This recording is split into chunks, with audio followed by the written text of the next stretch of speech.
নমস্কার শ্রোতা বন্ধুরা, ইয়ন্স গ্যালারিতে আপনাদের সবাইকে স্বাগত। আমাদের আজকের নিবেদন হেমেন্দ্র কুমার রায় রচিত কুমার বিমলের এক দুর্দান্ত অ্যাডভেঞ্চার গল্প, মেঘদূতের মর্তে আগমন। আজকের গল্প পাঠ করেছে নীলাঞ্জন। অন্যান্য চরিত্রে দীপ্তিমান, নীল, নির্মাল্য, মৈনাক ও নীলাঞ্জন। আবহ সঙ্গীতে সূর্য, প্রচ্ছদ অলঙ্করণে ক্রিয়েটোমেনিয়া। আর হ্যাঁ, গল্পটা যেহেতু বড়, তাই আমরা গল্পটা দুটি পার্টে আনছি। আজকে শুনবেন গল্পের প্রথম পর্ব। চলুন তাহলে শুনে নেওয়া যাক আমাদের আজকের নিবেদন, হেমেন্দ্র কুমার রায় রচিত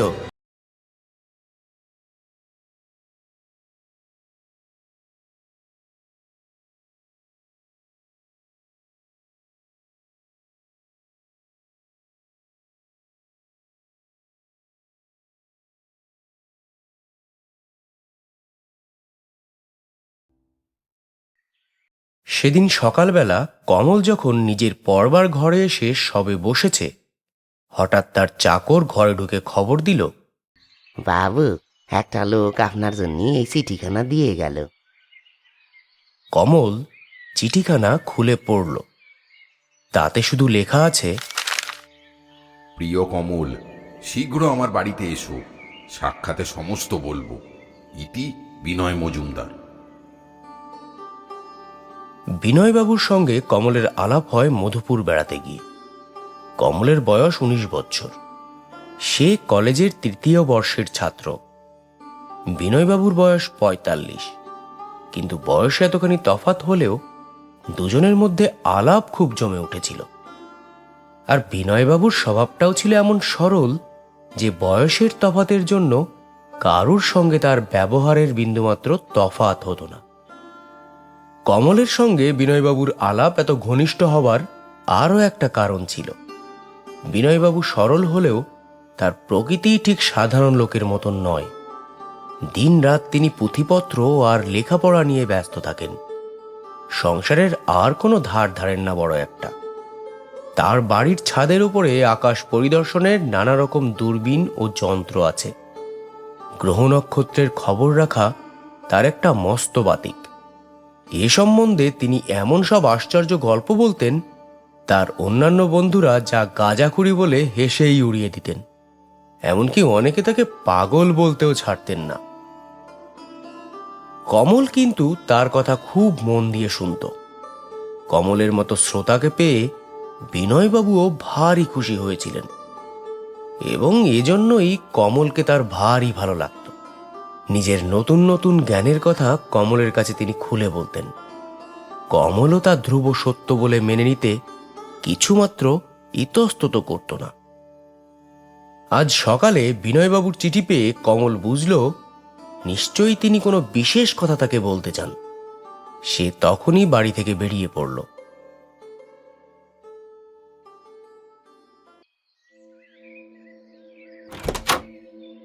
বিনয়বাবুর বাড়িতে গিয়ে উপরে উঠে কমল দেখল, তিনি তার লাইব্রেরি ঘরের ভেতরে অত্যন্ত উত্তেজিতভাবে ঘুরে বেড়াচ্ছেন। বিনয়বাবু দেখতে ফর্সা এবং মাঝারি হলেও তার দেহখানি এমন বিষম চওড়া যে দেখলেই বোঝা যায় তার গায়ে জোর আছে অত্যন্ত। তার মাথায় কাঁচা পাকা চুল। সে চুলে কখনো চিরুনি বুরুষ পড়েছে বলে সন্দেহও হয় না। মুখেও কাঁচা পাকা গোঁফ ও লম্বা দাড়ি।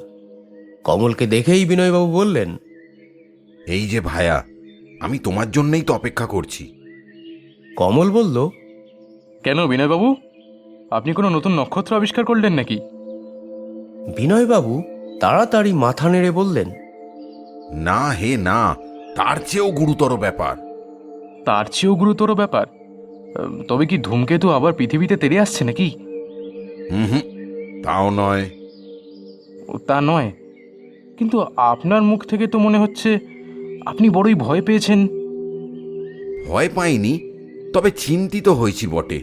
আচ্ছা, আগে এই খবরের কাগজখানা পড়ে দেখো, এই এই এই এই নীল পেন্সিলে দাগ দেওয়া জায়গাটা। এই বলে বিনয়বাবু কমলের হাতে একখানা বাংলা খবরের কাগজ এগিয়ে দিলেন। কাগজের একটা কলমের চারপাশে নীল পেন্সিলের মোটা দাগ টানা রয়েছে। কমল পড়তে লাগলো। অলৌকিক কাণ্ড, ভূত না মানুষের অত্যাচার। কলকাতার অদূরবর্তী বিলাসপুর গ্রামে সম্প্রতি নানারূপ আশ্চর্য ঘটনা ঘটছে। পুলিশ অনেক অনুসন্ধান করেও কিছু কিনারা করে উঠতে পারছেন না। ঠিক 1 মাস আগে প্রথম ঘটনা ঘটে। বিলাসপুরের জমিদারের একখানি ছোট স্টিমার গঙ্গার ঘাটে বাঁধা ছিল। হঠাৎ একদিন সকালে দেখা গেল স্টিমারখানি অদৃশ্য হয়েছে। স্টিমারে কয়েকজন খালাসি ছিল, তারাও নিরুদ্দেশ। পুলিশ বহু অনুসন্ধানেও স্টিমারের কোনো সন্ধান পায়নি। তার পরের ঘটনা আরও বিস্ময়কর। বিলাসপুরের শীতলা দেবীর মন্দিরের সামনে একটি বহু পুরাতন সুবৃহৎ বটবৃক্ষ ছিল। স্থানীয় লোকেরা বলে বটগাছটির বয়স 150 বছরের চেয়েও বেশি। এত বড় বটগাছ ও অঞ্চলে আর দ্বিতীয়টি ছিল না। গত 3রা কার্তিক সোমবার সন্ধ্যাকালে এই বটগাছটির তলায় কৃষ্ণযাত্রার অভিনয় হয়েছিল। কিন্তু পরদিন প্রভাতে দেখা গেল সমগ্র বটগাছটি রাত্রের মধ্যে ডালপালা শিকড় শুদ্ধ কোথায় অদৃশ্য হয়েছে। বাবা, এই বটগাছটির চিহ্ন মাত্র সেখানে নেই। গাছের ওপরে একদল বানর বাস করত, তাদেরও কোনো সন্ধান পাওয়া যাচ্ছে না। যেখানে বটগাছটি ছিল সেখানে একটি প্রকাণ্ড গর্ত হাঁ হাঁ করছে। দেখলে মনে হয় যেন একটা বিরাট দেহ মানব বটগাছটিকে শিকড় শুদ্ধ উপড়ে নিয়েছে। তৃতীয় ঘটনাটিও কম আশ্চর্যের নয়। বিলাসপুর স্টেশনে একখানা রেলগাড়ি ইঞ্জিন লাইনের ওপর দাঁড় করানো ছিল। গত 13ই কার্তিক এই তারিখে রাত্রি 12টার সময় স্টেশন মাস্টার স্বয়ং ইঞ্জিনখানা দেখেছিলেন। কিন্তু রাত্রির 1টার পর থেকে নাকি ইঞ্জিনখানাকে আর পাওয়া যাচ্ছে না। ইঞ্জিনে আগুন ছিল না, সুতরাং তাকে চালিয়ে নিয়ে যাওয়া অসম্ভব। তার উপরে সমস্ত লাইন তন্ন তন্ন করে খুঁজেও ইঞ্জিনের কোনো সন্ধান মেলেনি। এসব কোনো বদমাশ বা চোরের দলের কাজ হতে পারে না। তাহলে পূর্বোক্ত স্টিমার, বটগাছ, ইঞ্জিনের কোনো না কোনো খোঁজ নিশ্চয়ই পাওয়া যেত। অত বড় একটা বটগাছ শিকড় শুদ্ধ উপরে ফেলতে যে কত লোকের দরকার তা আর বুঝিয়ে বলার প্রয়োজন নেই। মোট কথা, সেটা একেবারে অসম্ভব। এসব কাজ এতটা চুপি চুপি, এত শীঘ্র কারোর পক্ষে করা চলে না। অথচ এমনই সব কাণ্ড ঘটছে। এর কারণ কি? বিলাসপুরের বাসিন্দারা এইসব অলৌকিক ব্যাপারে যে যারপন্যায় ভয় পেয়েছে সে কথা বলাই বাহুল্য। সন্ধ্যের পর গ্রামের বাইরে কেউ আর বেরোতে চাইছে না। চৌকিদাররাও পাহারা দিতে চাইছে না, এমনকি কেউ ঘরের বাইরেও বেরোতে চাইছে না। সকলেই বলছে এসব দৈত্য দানবের কাজ। রাতে অনেকেই নাকি একরকম অদ্ভুত শব্দ শুনতে পায়, যে শব্দ ধীরে ধীরে স্পষ্ট হয়ে আবার ধীরে ধীরে মিলিয়ে যায়। কোনো কোনো সাহসী লোক জানলায় মুখ বাড়িয়ে দেখতে চেষ্টা করেছে বটে, কিন্তু কিছুই দেখতে পায়নি। তবে তারা সকলেই এক আশ্চর্য কথা বলেছে। শব্দটা যখন খুবই স্পষ্ট হয়ে ওঠে তখন চারিদিকে নাকি বরফের মতো কনকনে ঠান্ডা বাতাস বইতে থাকে। এ শব্দ কিসের এবং এ ঠান্ডা বাতাসের গুপ্ত রহস্যই বা কী? আমরা অনেকে অনেক রকম আশ্চর্য ঘটনার কথা শুনেছি, কিন্তু এমন ব্যাপার আর কখনো শুনিনি। এই ঘটনাগুলি যে অক্ষরে অক্ষরে সত্য সেই বিষয়ে কিছু মাত্র সন্দেহ নেই, কারণ আমাদের নিজস্ব সংবাদদাতা স্বয়ং ঘটনাস্থলে গিয়ে সমস্ত বিষয় পরীক্ষা করে এসেছেন। যাদের বিশ্বাস হবে না তারা নিজেরা গিয়ে দেখে আসতে পারেন। খবরের কাগজখানা টেবিলের উপরে রেখে কমল খানিকক্ষণ চুপ করে বসে রইল। বিনয়বাবু তার মুখের পানে তাকিয়ে বললেন, কি বুঝলে? ঘটনাগুলো যদি সত্যি হয় তাহলে এসব ভুতুরে ব্যাপার বলে মানতে হবে বই কি। বিনয়বাবু ঘাড় নেড়ে বললেন, প্রথমত, আমি ভূত মানি না। দ্বিতীয়ত, ভূত যে একদল খালাসি সমেত স্টিমার, ইঞ্জিন আর একদল বানর শুদ্ধ বটগাছ একেবারে বেমালুম হজম করে ফেলতে পারে, হ্যাঁ, এমন গল্প কখনো গাঁজাখোরের মুখেও শোনা যায় না বাবা। তবে কি সমস্ত আপনি মানুষের কাজ বলে মনে করেন? বিনয়বাবু বললেন, মানুষের সাধ্য নেই যে ঘাসের গোচার মতো 150 বছরের উপরে বটগাছ উপড়ে ফেলবে, খেলার পুতুলের মতো স্টিমার বা ইঞ্জিন তুলে নিয়ে যাবে। তাহলে ওই বটগাছ, স্টিমার বা ইঞ্জিনের কোথাও না কোথাও কোনো খোঁজ নিশ্চয়ই পাওয়া যেত। এই ইংরেজ রাজত্বে একখানা ছোট গয়না কেউ চুরি করে রাখতে পারে না, আর অত বড় মালের যে কোনো পাত্তাই মিলছে না, তাও কি কখনো সম্ভব হয়? স্টিমারের খালাসিরা আর গাছের বানরগুলোই বা কোথায় যাবে? তারপর এই শব্দ আর ঠান্ডা বাতাস, এরই বা হদিস কি? কেন শব্দ হয়, কেন ঠান্ডা বাতাস বয়? তাহলে আপনি কি মনে করেন, যদি এসব ভূত বা মানুষের কাজ না হয়? বিনয়বাবু বাধা দিয়ে বললেন, কমল, ভূত কি মানুষের কথা এ সম্পর্ক এক্কেবারে ভুলে যাও। এ এক এমন অজ্ঞাত শক্তির কাজ আমাদের পৃথিবীতে যার তুলনাই নেই। সারা পৃথিবীর বৈজ্ঞানিকরা যে শক্তির সন্ধানের জন্য এতকাল ধরে চেষ্টা করছেন, আমাদের বাংলাদেশেই তার প্রথম লীলা প্রকাশ পেয়েছে। কমল, তুমি জানো না আমার মনে কি আনন্দ হচ্ছে। কমল কিছুক্ষণ অবাক হয়ে চুপ করে থেকে বলল, বিনয়বাবু, আপনার কথা তো আমি কিছুই বুঝতে পারছি না। আপনি কি বলতে চাইছেন, একটু যদি ভালো করে বলেন। বিনয়বাবু কয় পা এগিয়ে জানালার ধারে গিয়ে দাঁড়ালেন। তারপর খানিকক্ষণ আকাশের দিকে তাকিয়ে থেকে হঠাৎ মুখ ফিরিয়ে বললেন, কমল, আজ বিকালেই আমি বিলাসপুর রওনা হব। তুমি আমার সঙ্গে যাবে? কমল বলল, আমরা সেখানে গিয়ে কি করব? বিনয়বাবু বললেন, ভয় পেও না। ভয় পেলে মানুষ নিজের মনুষ্যত্বের মর্যাদা রাখতে পারে না। বিলাসপুরে যেসব ঘটনা ঘটছে তা এক আশ্চর্য আবিষ্কারের সূচনা মাত্র। শীঘ্রই এর চেয়ে বড় বড় ঘটনা ঘটবে, আর তা ঘটবার আগেই আমি ঘটনাক্ষেত্রে হাজির থাকতে চাই। বিনয়বাবু, আমি ভয় পাইনি। আমি খালি বলতে চাই যে পুলিশ যেখানে বিফল, সেখানে আমরা গিয়ে করবোটা কি? পুলিশ তো বিফল হবেই। এ রহস্যের কিনারা করবার সাধ্য তো পুলিশের নেই। বাংলাদেশে এখন আমি একমাত্র এই ব্যাপারে গুপ্ত কথা জানি। আমার এতদিনের আলোচনা কি ব্যর্থ হতে পারে? এখন আমার একটা প্রশ্নের জবাব দাও। আমার সঙ্গে আজ কি তুমি বিলাসপুর যাবে? যাব।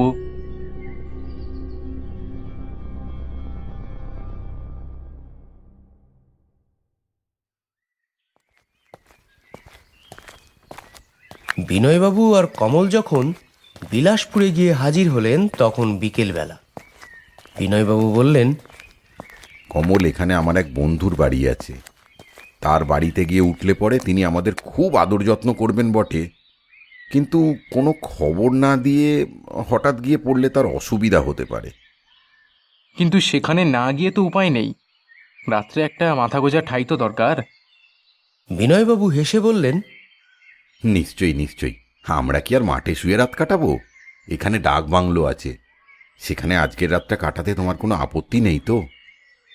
একদমই না, বরং অচেনা লোকের বাড়ির চেয়ে ডাক বাংলো অনেক ভালো। স্টেশনের কাছেই ডাক বাংলো।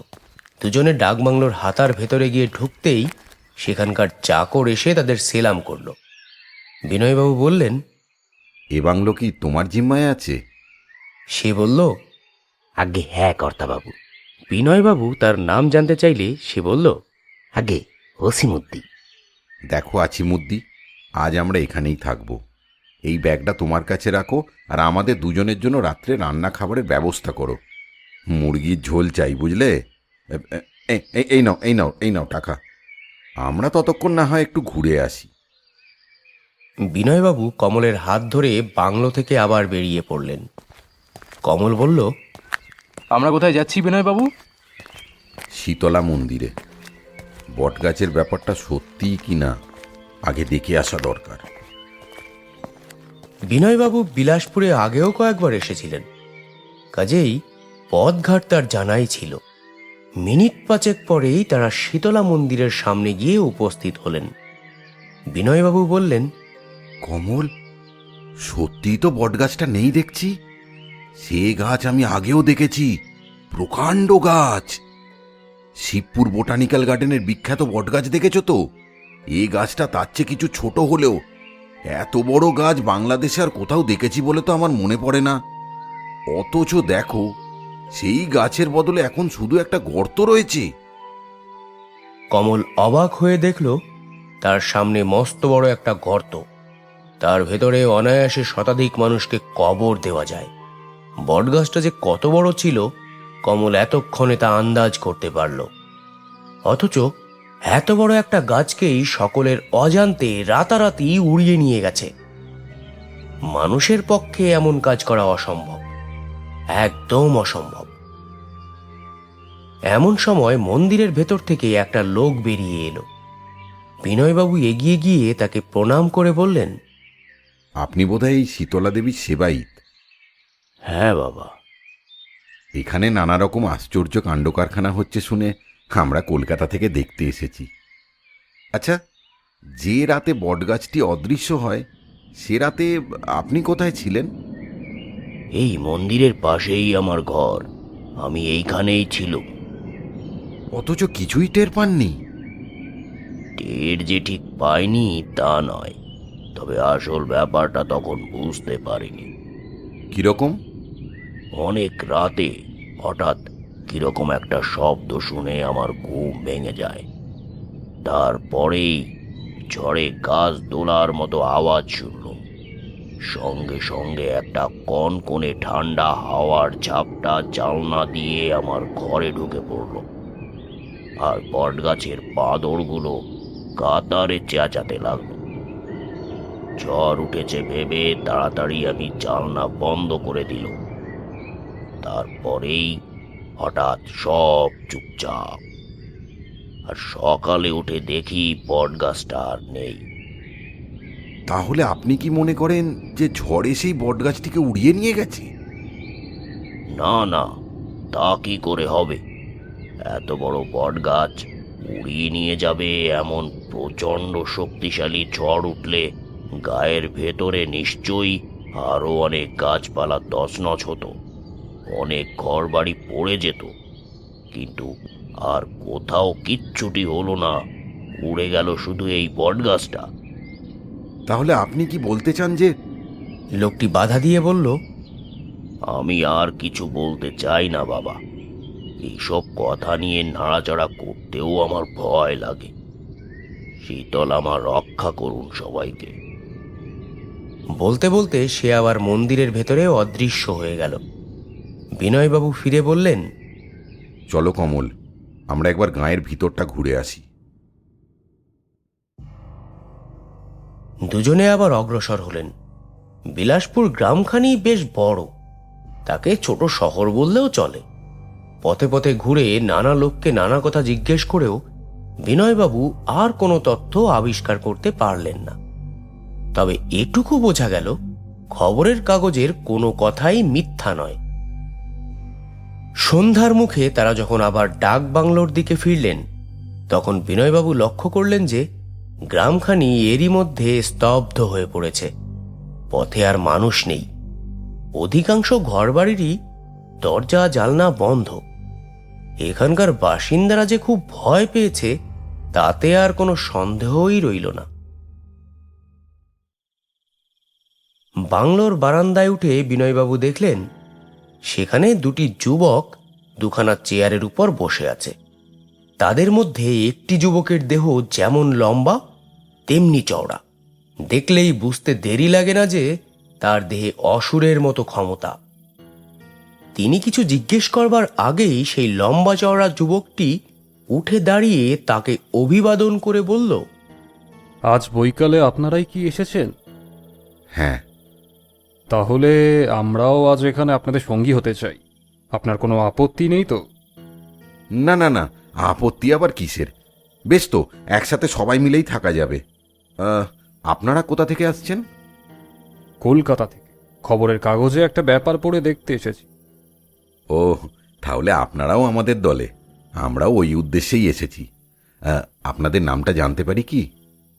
আমার নাম শ্রী বিমল চন্দ্র রায়, আর আমার বন্ধুটির নাম হচ্ছে শ্রী কুমারনাথ সেন। বিনয়বাবু বললেন, বিমলবাবু, খাওয়া দাওয়ার ব্যবস্থা করেছেন তো? বিমল বলল, আগে হ্যাঁ, আমার চাকর রামহরিকে বাজারে পাঠিয়েছি। ওই যে সে ফিরছে। চাংড়ি হাতে একটি লোক বাগান থেকে বারান্দায় এসে উঠল। তার সঙ্গে ল্যাজ নাড়তে নাড়তে প্রকাণ্ড এক কুকুর। বিনয়বাবু বললেন, ওই কুকুরটা কার? কামড়াবে না তো?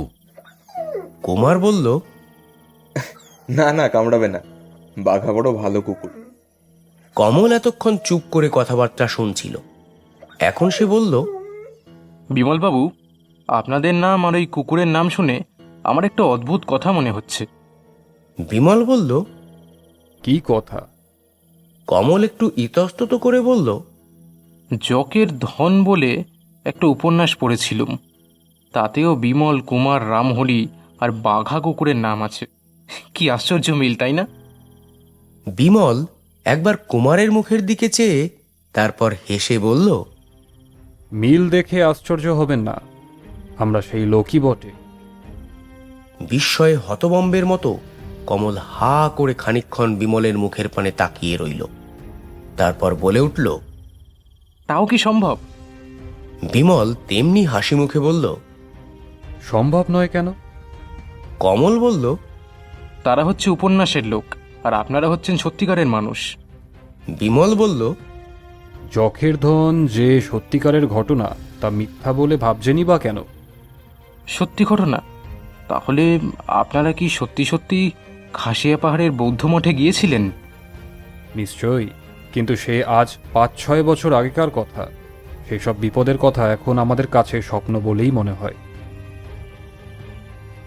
খাওয়া দাওয়ার পর বিনয়বাবু যখের ধনের পুরো গল্পটা বিমলের মুখ থেকে আগাগোড়া শ্রবণ করলেন। তারপর আশ্চর্য স্বরে বললেন, আপনারা এই বয়সে এমন সব বিপদের মধ্যে পড়েও বেঁচে আছেন, ধন্য। বিমল বলল, বিনয়বাবু, বিপদ আমি ভালোবাসি, বিপদকে আমি খুঁজে বেড়াই। আর আজ এই বিলাসপুরেও আমরা এসেছি নতুন কোনো বিপদেরই সন্ধানে। বিনয়বাবু বললেন, আপনি সাহসী লোক বটে। কুমার বলল, কিন্তু এখানে এই যে সব ঘটনা ঘটছে, আমরা তো তার কোনো হদিশ খুঁজে পাচ্ছি না। এসব কি ভুতুড়ে কাণ্ড? বিনয়বাবু ঘাড় নেড়ে বললেন, না, তবে আমার সন্দেহ যদি সত্য হয় তাহলে। বিমল অত্যন্ত আগ্রহের সঙ্গে তাড়াতাড়ি বলে উঠল, আপনি কি সন্দেহ করেন বিনয়বাবু? বিনয়বাবু বললেন, এখন আর বলবো না, আরও 2-4টে প্রমাণ দরকার, নইলে আপনারা হয়তো বিশ্বাসই করবেন না। অনেক রাত হলো, আসুন এবার নিদ্রা লোকে গমন করা যাক।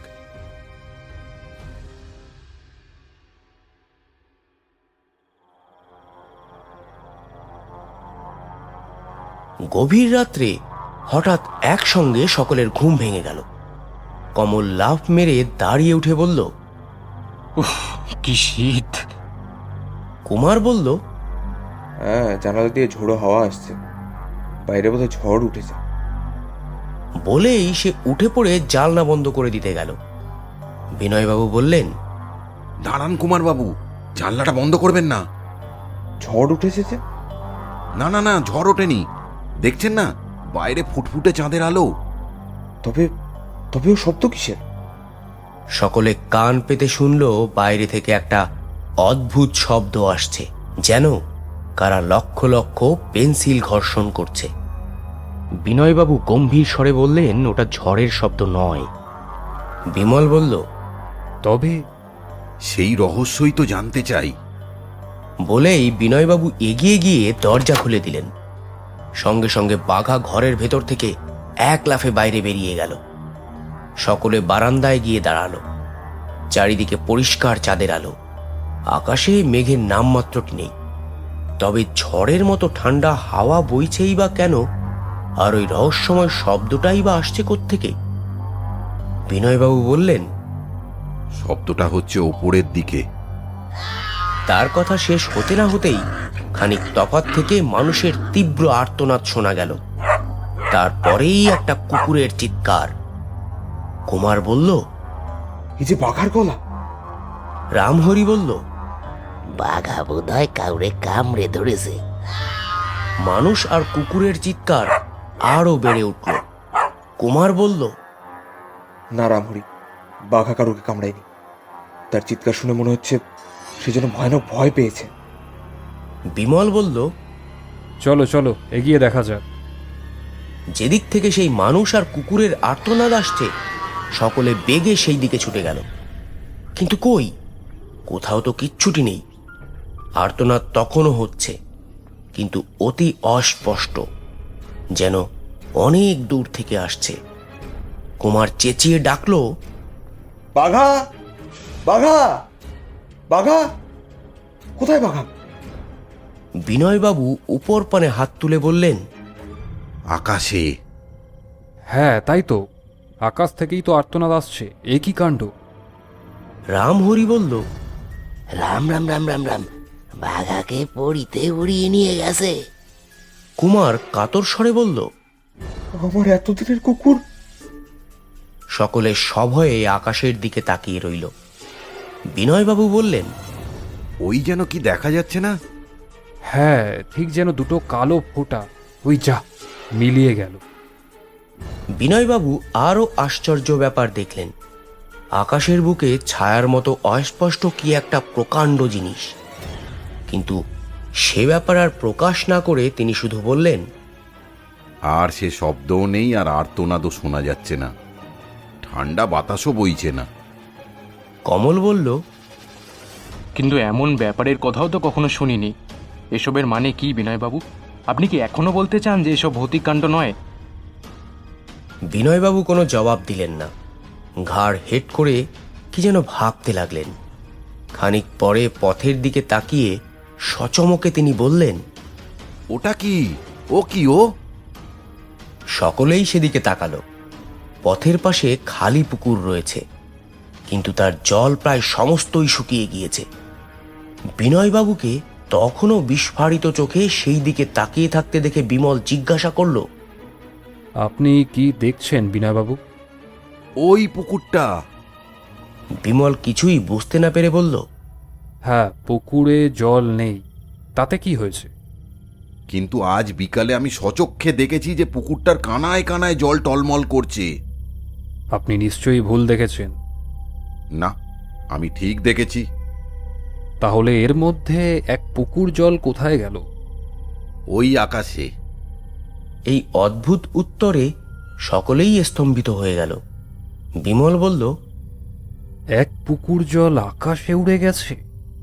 না না, এটা একেবারেই অসম্ভব। বিনয়বাবু গম্ভীরভাবে বললেন, কাল সকালে আমি সমস্ত কথা খুলে বলবো। তখন আপনারা বুঝতে পারবেন এর মধ্যে কিছুই অসম্ভব নেই। এখন ডাকবাংলোয় ফেরা যাক। কুমার মলিন মুখে বলল, কিন্তু আমার বাঘা! সে আর ফিরবে না। শুধু বাঘা নয়, আমরা মানুষের আর্তনাদও শুনেছি। একজন মানুষও নিশ্চয়ই বাঘার সঙ্গী হয়েছে।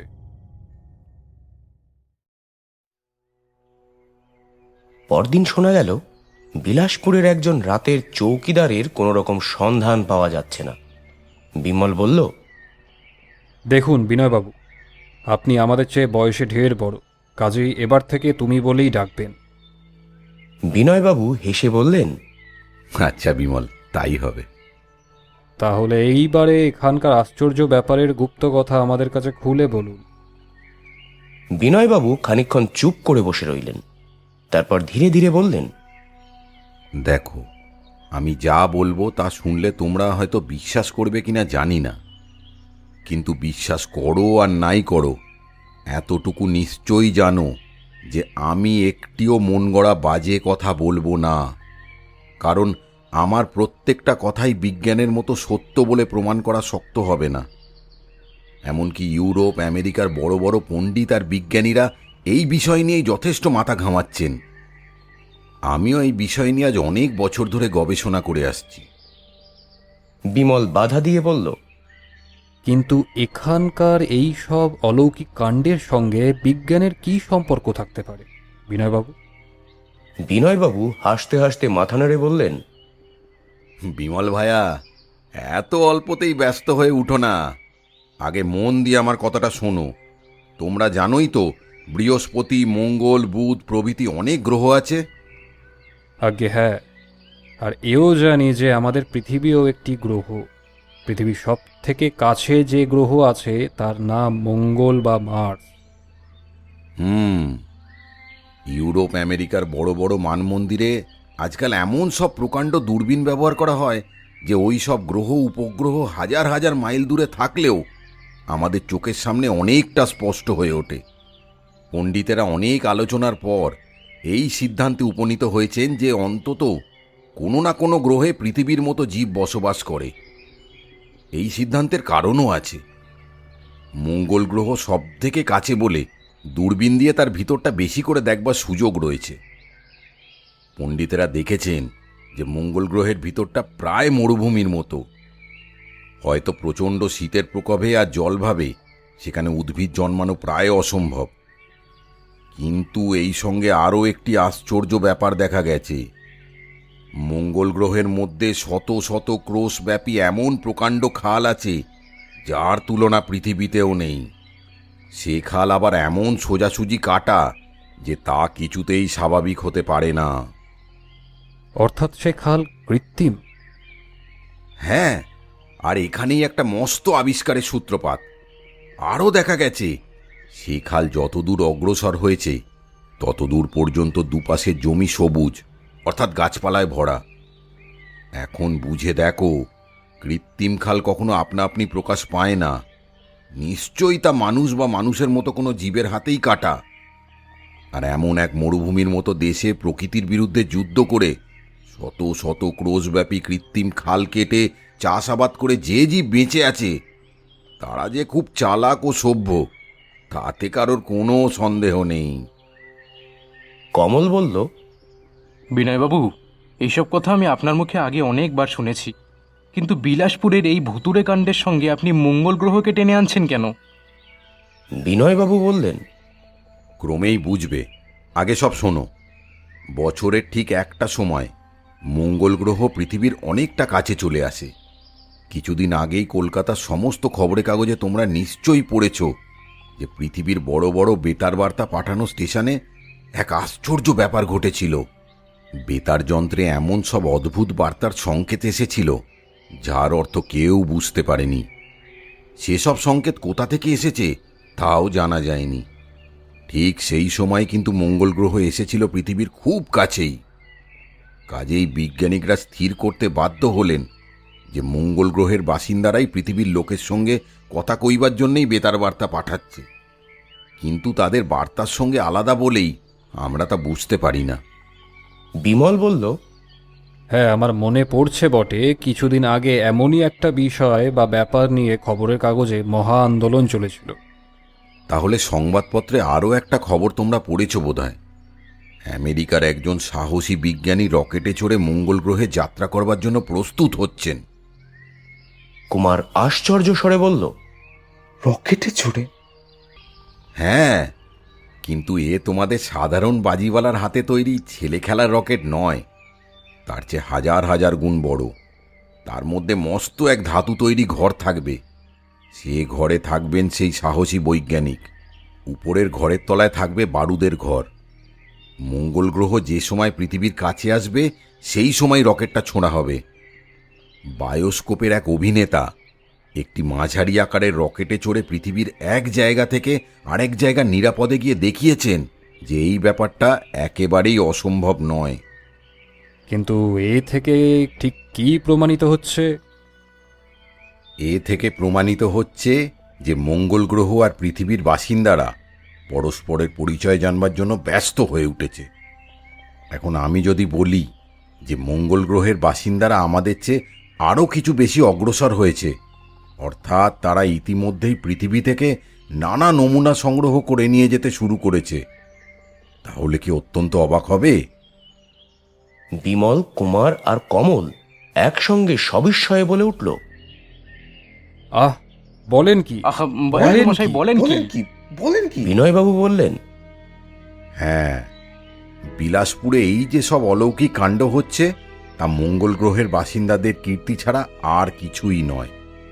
পৃথিবী যা কিছু দেখছে পরীক্ষা করবার জন্য সংগ্রহ করে নিয়ে যাচ্ছে। বিমল রুদ্ধশ্বাসে বলল, কিন্তু কি উপায়? উপায়ের কথা আমি ঠিক কিছু বলতে পারছি না বটে, তবে আমি যা আন্দাজ করেছি সেটা সম্ভব হলেও হতে পারে। আমাদের জানা আছে যে পৃথিবীর উপরে মাইল কয়েক পর্যন্ত বাতাসের অস্তিত্ব, তারপরে আর বাতাস নেই, আছে কেবল শূন্য। এই শূন্যের মধ্যে অন্য অন্য যেসব গ্রহ ঘুরছে তাদের মধ্যে হয়তো পৃথিবীর মতো বায়ুমণ্ডল আছে, কিন্তু পৃথিবীর থেকে অন্য গ্রহে কিংবা অন্য গ্রহ থেকে পৃথিবীতে যেতে আসতে হলে বায়ুহীন শূন্য পার হতে হবে। আমার বিশ্বাস মঙ্গল গ্রহের বাসিন্দারা ডুবোজাহাজের মতো এয়ারটাইট বা ছিদ্রহীন এমন কোনো বোমযান তৈরি করেছে যার ভিতরে দরকার মতো বাতাসের কিংবা অক্সিজেনের বাষ্পের ব্যবস্থা আছে। সেই বোমযান চড়ে শূন্য পার হয়ে তারা পৃথিবীর আবহাওয়াতে এসে হাজির হয়েছে। কাল রাত্রে যখন এখানকার চৌকিদার আর বাঘা আর্তনাদ করেছিল আকাশের দিকে চেয়ে, তখন আমি লক্ষ্য করেছিলাম অনেক উঁচুতে চাঁদের আলোর মাঝখানে প্রকাণ্ড কি একটা ছায়ার মতো ভাসছে। খানিক পরেই তা আবার মিলিয়ে গেল। আমার বিশ্বাস সে ছায়া আর কিছু নয়, মঙ্গল গ্রহের বোমযান। খানিকক্ষণ সকলেই অভিভূতের মতো স্তব্ধ হয়ে ভাবতে লাগলো। বিনয়বাবু যা বললেন কেউ তার স্বপ্নেও কখনো কল্পনা করতে পারেনি।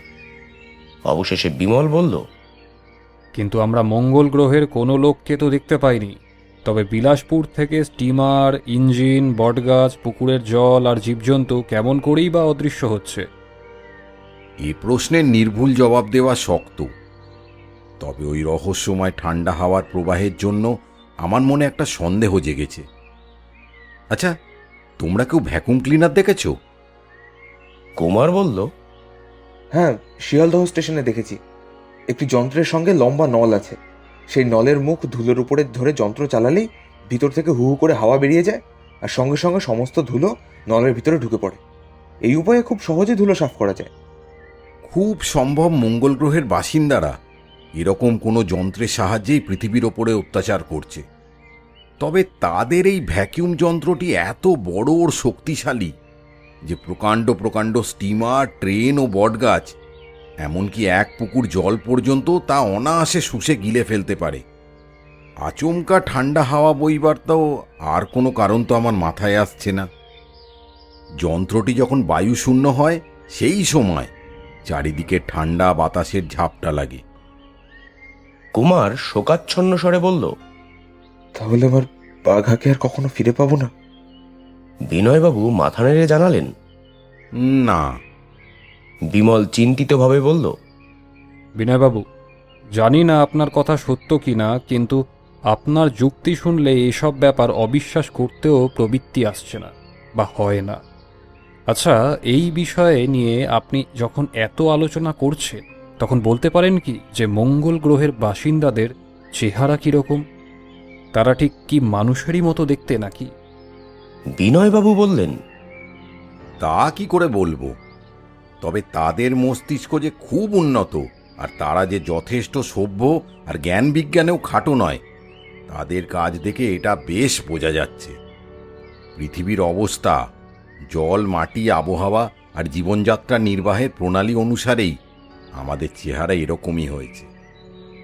মঙ্গল গ্রহের ভিতরকার অবস্থা যদি অন্যরকম হয়, তবে সেখানকার জীবেরা মানুষের চেয়ে বেশি সভ্য আর বুদ্ধিমান হলেও তাদের চেহারা অন্যরকম হওয়াটাই সম্ভব।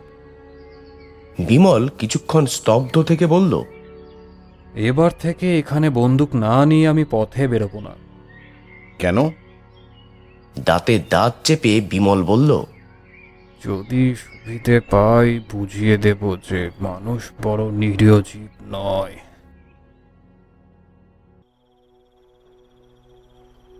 সেই দিন সন্ধ্যার কিছু আগে বিনয়বাবুর সঙ্গে সকলে বেরিয়ে বাংলোর দিকে ফিরছিল। গেল রাতের প্রায় শুকনো পুকুরটার কাছে এসে বিনয়বাবু থমকে দাঁড়িয়ে পড়লেন।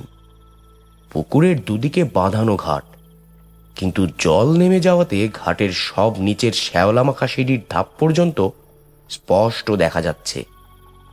পুকুরের তলায় এখনো অল্প একটু জল চিকচিক করছে।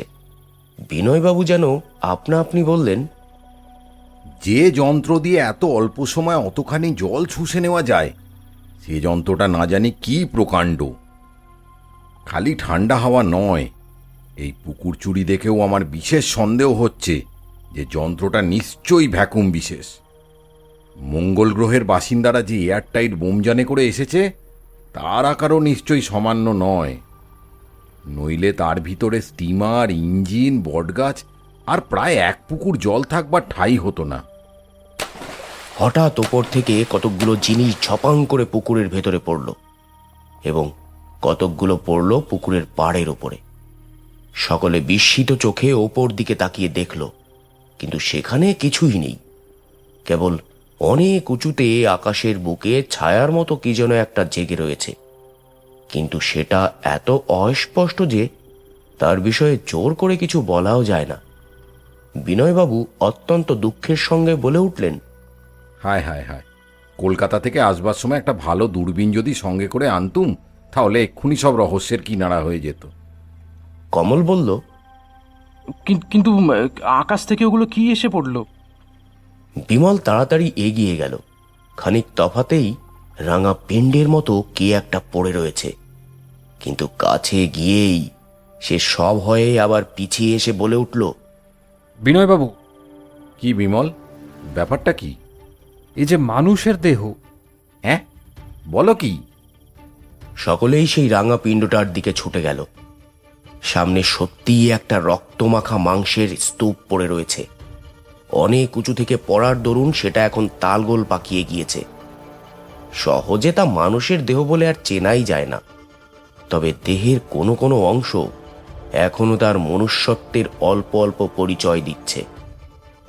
কমল বলল, কি মনে হচ্ছে যেন লোকটা মনে হয় মঙ্গল গ্রহের উড়োজাহাজ থেকে পালিয়ে আসবার জন্য লাফ দিয়ে পড়েছে। কুমার একটা নিঃশ্বাস ফেলে বলল, আহা বেচারা, আমার বাঘাও সেখানে আছে, না জানি সে কি করছে। কিন্তু বিনয়বাবু তীক্ষ্ণ দৃষ্টিতে সেই মাংসপিণ্ডের দিকে তাকিয়ে থেকে বললেন, না, এ দেহ যার সে নিজে উপর থেকে লাফিয়ে পড়েনি। বিমল বলল, তবে লাফিয়ে পড়বার আগেই তার মৃত্যু হয়েছিল। কি করে জানলেন আপনি? বিনয়বাবু মাংসপিণ্ডের দিকে আঙুল দেখিয়ে বললেন, দেখো, এই মরাটার একটা হাত আর বুকের পাশ থেকে এখনো থেঁতলে গুঁড়ো হয়ে যায়নি। ভালো করে চেয়ে দেখো দেখি কি দেখছো।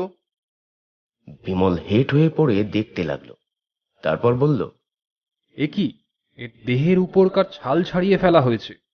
খালি তাই নয়, বুকের আর হাতের উপরকার মাংস ছুরি দিয়ে কেটে নেওয়া হয়েছে। কেন বিনয়বাবু? ভালো করে দেখলে তাও বুঝতে পারবেন। দেখো না, মেডিকেল কলেজের ডাক্তাররা ঠিক যেভাবে মরা কাটে, এই দেহটার উপরেও ঠিক সেইভাবে ছুরি চালানো হয়েছে। বিমল, মঙ্গল গ্রহের বাসিন্দারা মানুষের সব বিচ্ছেদ করে দেখেছে। তার মানে? তারা দেখতে চায় মানুষ কোন শ্রেণীর জীব। এখন বুঝতে পারছি, মঙ্গল গ্রহের বাসিন্দাদের চেহারাও নিশ্চয়ই মানুষের মতো নয়। কারণ তা যদি হতো তাহলে মানুষের দেহ নিয়ে এইভাবে পরীক্ষা নিরীক্ষা করার আগ্রহ তাদের নিশ্চয়ই থাকতো না। বিমল, কুমার, পৃথিবীতে সত্যিই যে মঙ্গল গ্রহের বোমযান এসেছে আর বিলাসপুরের স্টিমার ইঞ্জিন যে আকাশেই অদৃশ্য হয়েছে, উপর থেকেই মরার আবির্ভাবে তোমরা বোধহয় এটা স্পষ্টই বুঝতে পেরেছ। বিমল, কুমার ও কমল কেউ কোনো জবাব দিল না। আজ এই চাক্ষুষ প্রমাণের উপর আর কোনো সন্দেহ চলে না। রামহরি বলল, কিন্তু বাবু, পুকুরের ভেতরে যে এই সঙ্গে কি কতকগুলো এসে পড়েছে, সেইগুলো কি দেখবেন না?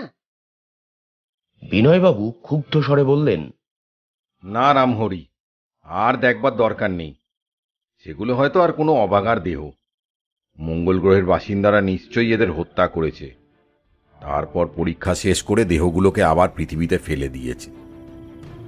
রামহরি বলল, আপনার কথা শুনে তো বাবু আমি কিছুই ঠাউরে উঠতে পারতেছি না। আকাশে তো দেবতারা থাকেন, তবে কি দেবতারাই পৃথিবীতে বেড়াতে এসেছেন?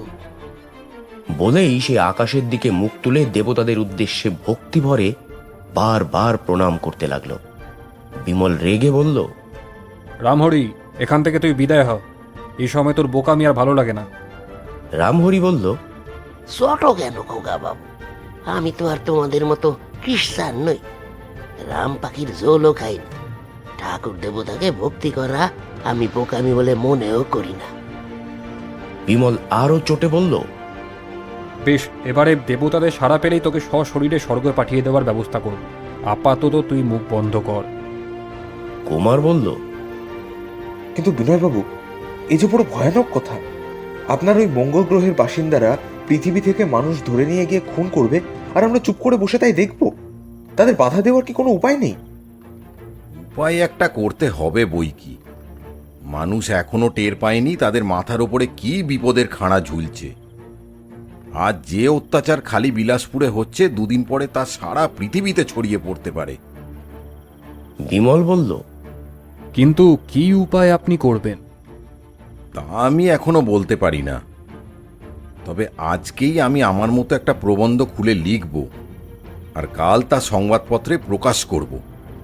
সকলকে আগে আসল ব্যাপারটা জানিয়ে দেওয়া দরকার, কারণ আমাদের মতো দু একজনের চেষ্টায় কোনো সুবিধেই হবে না। এখন সকলকে একসঙ্গে মিলেমিশে করতে হবে। কমল বলল, কিন্তু বিনয়বাবু, দেশের লোকে যদি আপনার কথাকে পাগলের প্রলাপ বলে উড়িয়ে দেয়? তাহলে তারা নিজেরাই মরবে। আমাদের যুক্তি আর এমন চাক্ষুষ প্রমাণ দেখেও যদি কেউ বিশ্বাস না করে, তাহলে আমি নাচার। তবুও আমার কর্তব্য আমি করেই খালাস হব। এখন চলো। সকলে বাংলোর দিকে ফিরল। যেতে যেতে মুখ তুলে বিমল দেখল আকাশের গায়ে সেই অদ্ভুত ছায়াটা এখনো জেগে আছে, তবে আরো ছোট, আরো অস্পষ্ট। বিমল অবাক হয়ে মনে মনে ভাবতে লাগলো, না জানি এমন কি গভীর রহস্য ওই বিচিত্র ছায়ার আড়ালে লুকিয়ে আছে, যা শুনলে সারা পৃথিবীর বুক ভয়ে স্তম্ভিত হয়ে যাবে।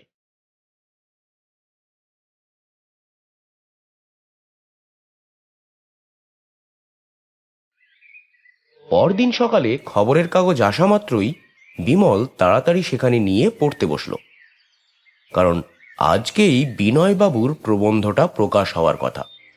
খবরের কাগজ খুলেই বিমল সর্বপ্রথমে দেখল বড় বড় অক্ষরে লেখা রয়েছে, বিলাসপুরের নতুন রহস্য, আকাশ হইতে মানুষের মৃতদেহ পতন।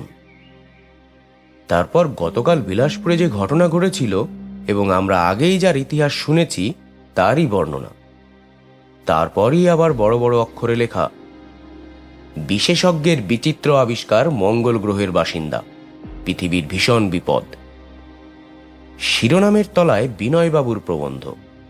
বিনয়বাবু কিছুমাত্র অত্যুক্তি না করে বেশ সরল ও সহজ ভাষায় আপনার মত ব্যক্ত করে গেছেন।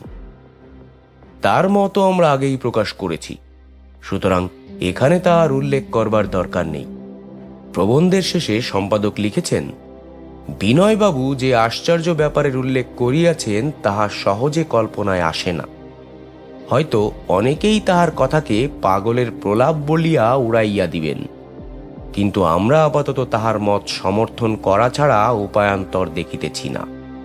কারণ বিনয়বাবু বহু বৎসর আলোচনা, চিন্তা ও বিচারের পর এমন চাক্ষুষ প্রমাণ দেখিয়া যে সিদ্ধান্তে উপনীত হইয়াছেন, তাহাও অস্বীকার করা অসম্ভব। মঙ্গল গ্রহে জীবের অস্তিত্ব যে বিনয়বাবুর মন গড়া কথা, তাহাও নহে। ইউরোপ আমেরিকার অনেক বড় বড় পণ্ডিত এ ব্যাপারটাকে সত্য বলিয়াই মানিয়া থাকেন। এমনকি বেতার যন্ত্রের আবিষ্কারক মার্কনি সাহেবও একবার মঙ্গল গ্রহের বাসিন্দাদের সঙ্গে সংবাদ আদান প্রদানের চেষ্টা করিয়াছিলেন। সুতরাং এটা বেশ স্পষ্টই বোঝা যাইতেছে যে বিনয়বাবুর মত যথার্থ বৈজ্ঞানিক ভিত্তির উপরেই প্রতিষ্ঠিত। এছাড়া বিলাসপুরের আশ্চর্য রহস্যের কিনারা করিবার আর কোনো উপায়ান্তর দেখিতেছি না। আসল কথা, এই গুরুতর ব্যাপার লইয়া এখন রীতিমতো চিন্তা করা আবশ্যক। কারণ বিনয়বাবু পরিষ্কারভাবেই দেখাইয়াছেন, পৃথিবীর মাথার উপরে বিষম এক বিপদের মেঘ ঘনাইয়া আসিয়াছে।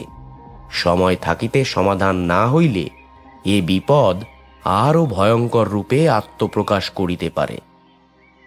বিমল বলল, বিনয়বাবু, সম্পাদক আপনারই মতন সমর্থন করছে। বিনয়বাবু বললেন, যার মাথায় এতটুকু যুক্তি আছে তাকে আমার মত মানতেই হবে। এই বলে খবরের কাগজখানা নিয়ে তিনি পড়তে বসলেন।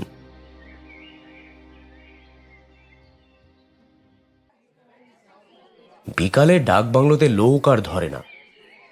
স্থানীয় জমিদার, মোড়ল ও মাতব্বর ব্যক্তিরা বিলাসপুরের এবং আশেপাশের লোকজনে ডাকবাংলোর ঘর থেকে বারান্দা পর্যন্ত ভরে গেল। কলকাতার অনেক খবরের কাগজের অফিস থেকেও সাহেব ও বাঙালির প্রতিনিধিরা এলেন। এই অঞ্চলের পুলিশ সুপারিনটেন্ডেন্ট সাহেব ও দারোগা প্রভৃতিও এসে ঘরের একপাশে আসন গ্রহণ করিলেন। সকলেরই ইচ্ছা বিনয়বাবুর সঙ্গে মঙ্গল গ্রহ নিয়ে আলোচনা করা। বিনয়বাবুর প্রথমটায় ভয় ছিল লোকে তার কথা বিশ্বাস করবে কিনা, কিন্তু এখন দেখলেন তার উল্টো বিপদ উপস্থিত। সকলের প্রশ্নের জবাব দিতে দিতে তার প্রাণ যায় আর কি।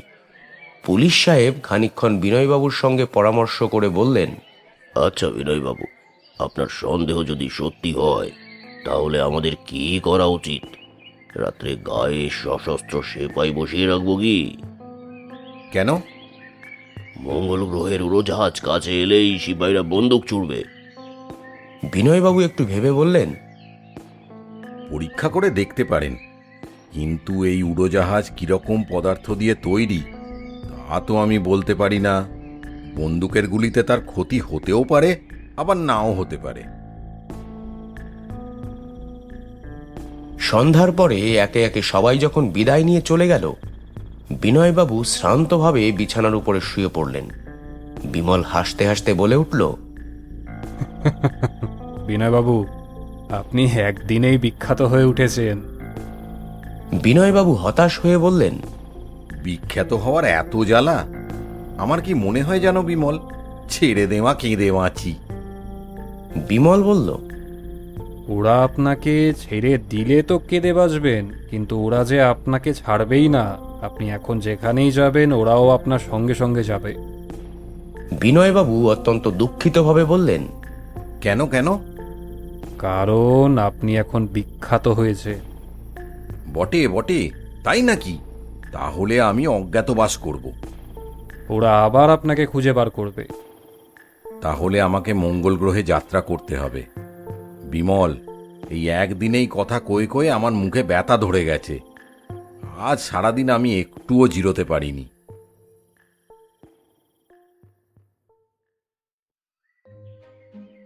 আজ সকাল থেকেও ডাকবাংলায় লোকের পর লোক আসছে। সারা দিনের মাঝখানে বিনয়বাবু একটু হাঁপ ছাড়বারও ছুটি পেলেন না। বিকেলে তিনি মরিয়া হয়ে বাংলো ছেড়ে পলায়ন করলেন সঙ্গীদের কোনো খবর না দিয়েই। বিমল, কুমার, কমল ও রামহরি চারিদিকে খুঁজতে বেরোল, কিন্তু বিনয়বাবুকে কোথাও পাওয়া গেল না। বিমল মাথা চুলকোতে চুলকোতে বলল, সত্যি সত্যি তিনি দেশত্যাগী হয়ে গেলেন নাকি? রামহরি বলল, হ্যাঁ, হয়তো এতক্ষণে তিনি নিজেই আবার বাসায় ফিরেছেন। দেখা যাক। বলে বিমলও আবার বাংলোর পথ ধরল। তখন সন্ধে হয়েছে। সকলে যখন একটা বাঁশবনের পাশ দিয়ে আসছে, হঠাৎ তার ভেতর থেকে খড়মড় শব্দ শোনা গেল। বিলাসপুরে আজকাল একটা চিতাবাঘের উপদ্রব হয়েছে। বিমল তাড়াতাড়ি তাই বন্দুকটা বাগিয়ে ধরল। সেদিনের সেই ব্যাপারের পর থেকে বন্দুক না নিয়ে আর পথে বেরোয় না সে। বন্দুক তোলা মাত্র বাঁশবনের ভেতর থেকে শোনা গেল, বিমল ভায়া, সাবধান, যেন আমাকে শিকার করে ফেলো না। কমল বলে উঠল, এ কি, এই যে বিনয়বাবুর গলা! বিনয়বাবু হাসতে হাসতে বাঁশঝাড়ের এক পাশ থেকে বেরিয়ে এলেন। বিমল আশ্চর্য স্বরে বলল, ও কি বিনয়বাবু, আপনি ওখানে কি করছিলেন? বিনয়বাবু বললেন, দিব্যি নিরিবিলি হে, ঘাসের ওপরে পরম আরামে শুয়েছিলাম। যদি সাপে কামড়াতো? সাপে শুধু কামড়ায়, কিন্তু প্রশ্ন জিজ্ঞাসা করে না। ওহ, ডাক বাংলোতে আর কিছুক্ষণ থাকলে আমি পাগল হয়ে যেতুম। বিমল, বাংলো থেকে আপদগুলো এতক্ষণে বিদায় হয়ে গেছে কি? এতক্ষণে বোধ হয় গেছে। দেখো বিমল, বাংলো থেকে বেরিয়ে এসে আরও একটা উপকারও হয়েছে। এখানে শুয়ে শুয়ে আমি একটা দৃশ্য দেখলুম। কি দৃশ্য?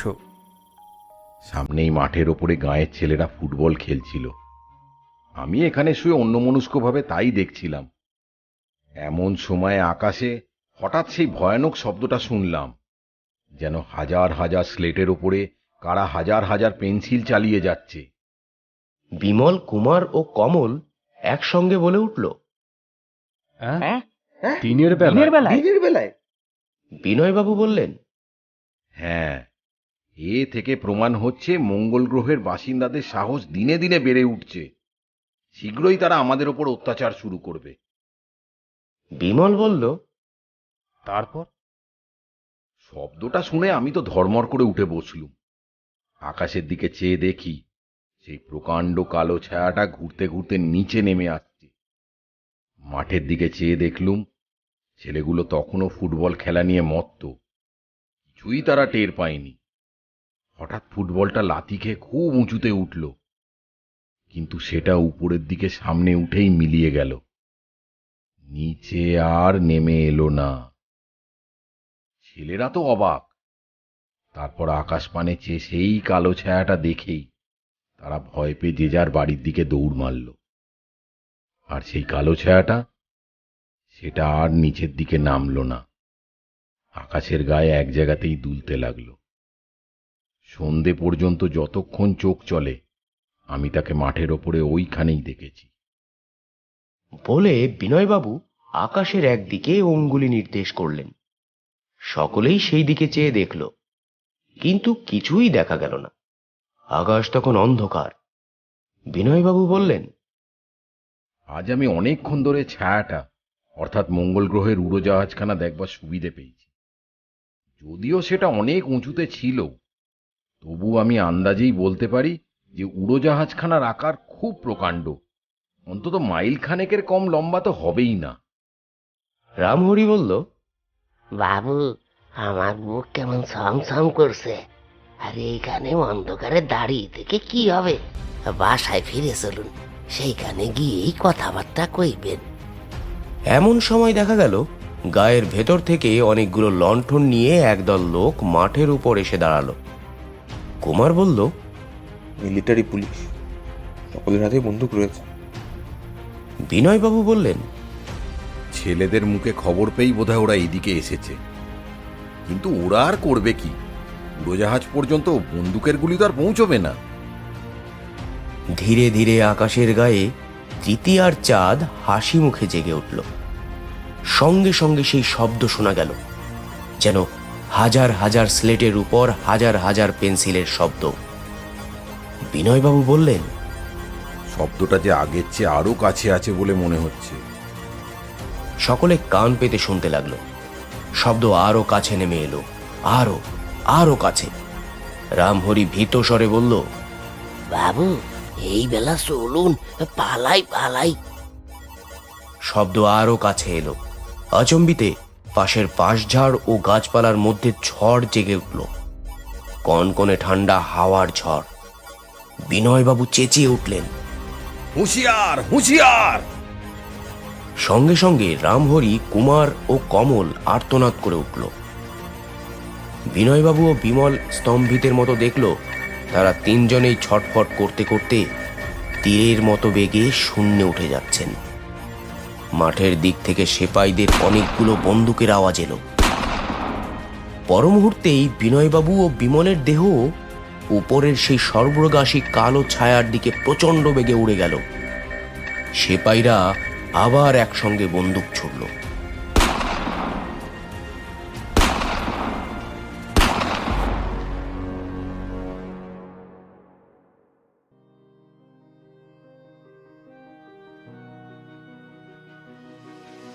কেমন লাগলো আমাদের আজকের নিবেদন অবশ্যই কমেন্ট করে জানাবেন। আর যদি ভালো লেগে থাকে তাহলে লাইক এবং শেয়ার করতে ভুলবেন না। তার পাশাপাশি আমাদের চ্যানেলে সাবস্ক্রাইব করে আমাদের সঙ্গে থাকুন। খুব শীঘ্রই আমরা ফিরে আসব এই গল্পের পরবর্তী পর্ব নিয়ে। সবাই সুস্থ থাকুন, আনন্দে থাকুন। ধন্যবাদ।